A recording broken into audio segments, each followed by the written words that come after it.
ఈ రోజు మా ఊర్లో అయ్యప్ప స్వామిది మహాపడి పూజ, ఇంకా 36 కలశల పూజ కూడా. అసలు ఎంత జనమోనండి. మా ఊర్లో ఉన్న జనాభా అంతా కూడా ఇక్కడికే వచ్చేసారు.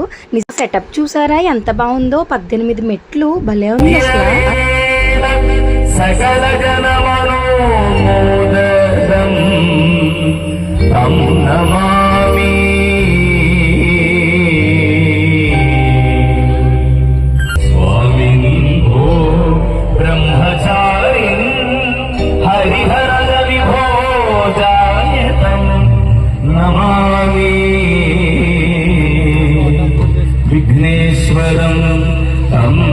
ఇక్కడ థర్మాకోల్తో శివలింగాన్ని ఒకటి పెట్టారండి. ఇది వచ్చేసి వృషభ వాహనం. అంటే అయ్యప్ప స్వామిని ఊరంతా కూడా దీని మీద పెట్టి ఊరేగించారు.